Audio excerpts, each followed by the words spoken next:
বৈষম্য বিরোধী ছাত্র আন্দোলনকে কেন্দ্র করে হত্যা মামলায় সালমান এফ রহমান, সাবেক আইনমন্ত্রী আনিসুল হক ও সাবেক সেনা কর্মকর্তা জিয়াউল আহসানকে 2 মামলায় আরও 10 দিনের রিমান্ড মঞ্জুর করেছে সিএমএম আদালত।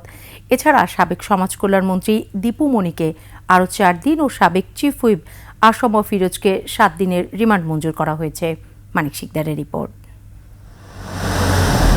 10 দিনের রিমান্ড শেষে শনিবার সন্ধ্যায় আদালতে আনা হয় সাবেক প্রধানমন্ত্রী শেখ হাসিনার বেসরকারি শিল্প ও বাণিজ্য বিষয়ক উপদেষ্টা সালমান এফ রহমান ও সাবেক আইনমন্ত্রী আনিসুল হককে।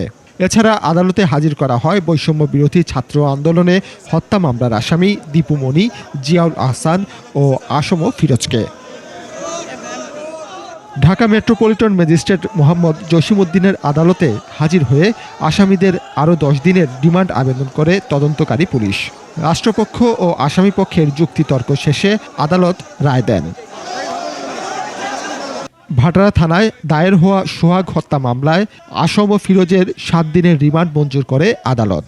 অবৈধ সরকারের আসম চিফ হুইপ আসম ফিরোজ, এই আসম ফিরোজ আপনারা জানেন 16-7 তারিখেও সে এলাকা গিয়ে জনগণকে একত্রিত করার চেষ্টা করেছিল, তার দলের কর্মীদের একত্রিত করার চেষ্টা করেছিল এবং আন্দোলনরত ছাত্র জনতার উপরে সেই আক্রমণ করে।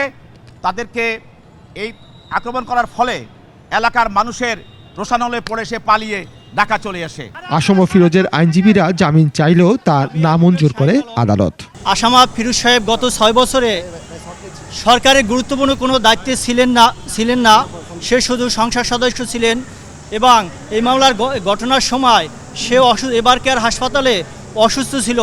লালবাগে আইডিয়াল কলেজের খালিদ হাসান সাইফুল্লাহ হত্যা মামলায় সালমান এফ রহমান, সাবেক মন্ত্রী আনিসুল হক, সাবেক সেনা কর্মকর্তা জিয়াউল আহসানকে 5 দিনের রিমান্ড মঞ্জুর করে আদালত। বিজ্ঞ আদালতে তদন্তকারী কর্মকর্তা লালবাগ থানা মামলা নাম্বার 7824 এই মামলায় একটি দরখাস্ত দিয়ে রিমান্ড প্রার্থনা করেন এবং এই মামলার ঘটনায় বলেন যে গত 18-7 তারিখে আজিমপুর গোলচক্করে ছাত্র জনতার উপর পুলিশ গুলিবর্ষণ করে।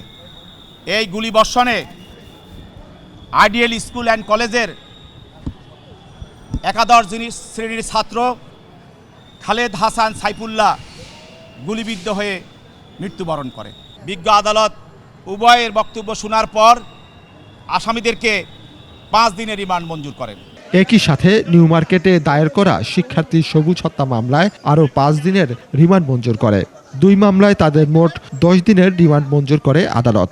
তবে আসামি পক্ষের আইনজীবীরা বলছেন, সুষ্ঠু তদন্ত হলে আসামিরা নির্দোষ প্রমাণিত হবেন। যে অভিযোগ আনয়ন করা হয়েছে ওই অভিযোগগুলো সঠিক না, সম্পূর্ণ উদ্দেশ্য প্রণোদিতভাবে ইনভেস্টিগেশন করার পরে আমরা বলতে পারবো যে ওনার এই ঘটনার সাথে উনি সম্পৃক্ত আছে কি আছে না।